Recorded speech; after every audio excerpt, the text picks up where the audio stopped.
एक बार हजरत ख्वाजा मोइनुद्दीन चिश्ती रहमतुल्लाह अलैह अपने साथियों के साथ अजमेर पहुंचे इस्लाम का परचम फैलाने के लिए। वो जहाँ ठहरे थे वहाँ पास ही एक तालाब था। वहाँ का स्थानीय हिंदू उस तालाब को बहुत ही पवित्र मानते थे। उनका कहना ये था कि अगर दिन भर कोई अपना पाप करे और इसमें नहा ले तो उसका पाप मिट जाता है। ये वहाँ का स्थानीय लोग इतना इस नदी को पवित्र मानते थे कि रात भर वहाँ पे वो लोग दिए जलाते थे। इस दिए को जलाने के लिए लगभग हर रात का 3 टन तेल लगता था। इस तालाब को वो लोग इतना पवित्र मानते थे कि सभी हिंदुओं को उसमें एंट्री करने के अलाउड नहीं थे कि अगर हमारे अलावा कोई और इस पानी को टच करेगा तो यह तालाब नापाक हो जाएगा। हज़रत ख्वाजा मोइनुद्दीन चिश्ती रहमतुल्लाह अलैह अपने साथियों के साथ लंबे समय तक सफर करके थक गए थे। उन्होंने अपने मुरीद हज़रत ख्वाजा रहमतुल्लाह अलैह ने हज़रत बख्तियार काकी रहमतुल्लाह अलैह को हुक्म दिया कि उस वक्त अजान की आवाज़ सुनकर वहाँ का स्थानीय लोग सभी हैरान हो गए। अजान कैसी है, यह आवाज़ कैसी है, ये तो ना हमने कभी पहले सुनी ना ही कभी देखी। पंडित आते हैं और बोलते हैं कि अगर ये लोग अपने खुदा को पूजा कर रहे हैं तो इनकी मूर्तियाँ किधर है। वो सभी हैरान थे।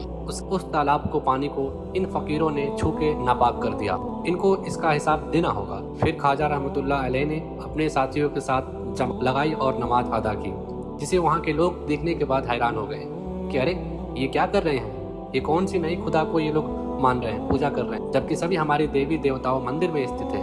अगर कोई नया खुदा है तो उसको भी मंदिर में रखा जाए। उसके बाद धीरे धीरे शाम ढलने लगी। तब राजा का ऊँट चरवाहा लेकर आता है और देखता है कि जहाँ राजा का ऊँट बैठता है वहाँ पे तो ये फकीर बैठे हैं। तो राजा का चरवाहा बोलता है, ओ फकीर तुम कौन हो, ये जगह खाली करो, यहाँ पर राजा का ऊँट बैठता है। तो ख्वाजा रहमतुल्लाह अलैह चिश्ती बोलते हैं कि आज ऊँट को कहीं और बैठा दो, आज हम यहाँ पर आराम फरमा रहे हैं। तो राजा का सिपाही जो चरवाहा था वो गुस्से में आ गया। वो बोलने लगा, तेरी इतनी हिम्मत फकीर, तुम राजा के ऊँट की जगह बैठेगा, राजा का ऊँट यहीं बैठेगा, तुम यहाँ से हटो, यहाँ से जाओ। तो ख्वाजा रहमतुल्लाह चिश्ती अलैह ने सब्र से काम लिया।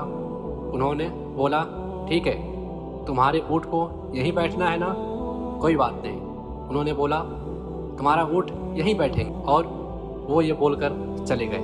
सुबह होती है। सुबह होने के बाद जब वो चरवाहा आता है अपने ऊँट को उठाने फिर से चराने ले जाने के लिए, तो ऊँट उठते ही नहीं है। चरवाहा बहुत कोशिश करता है इधर उधर से उठाने के, ऊँट उठते ही नहीं है। तभी उसे याद आता है वो फकीर ने बोला था कि चरवाहे तुम्हारे अब ऊँट यहीं बैठेंगे। तो ऐसी ऐसी बात होती है। फिर जाते हैं लोग राजा के पास, राजा से यह वाक़या बताते हैं कि एक फकीर दरवेश आया था जो उसने ऊँट को बोला था कि ऊँट तुम्हारे यहीं बैठेंगे। तब से ऊँट अभी तक उठ नहीं रहे हैं। तो राजा ने हुक्म दिया कि उस दरवेश को बुलाया जाए। तो ख्वाजा रहमतुल्लाह अलैह चिश्ती पहुँचते हैं राजा के दरबार में, और वो तब राजा बोलता है, ए फकीर तुम हमारे उठनी को क्यों मंगू बना दिया, उनको बोलो उठने को। तो ख्वाजा रहमतुल्लाह अलैह बोलते हैं, हम कौन होते हैं तुम्हारे मंगू बनाने वाले, तुम्हारी ऊँट को वहीं बैठना था तो हमने बोल दिया। जैसे जैसे वहाँ के लोगों के अंदर ये बात जाने लगी तो उनके अंदर, वहाँ के हिंदुओं के अंदर मन में भ्रम उठने लगा। तो वहाँ के पूर्वजों ने राजा साहब के पास फिर से वापस आते हैं और बोलते हैं, महाराज कुछ कीजिए।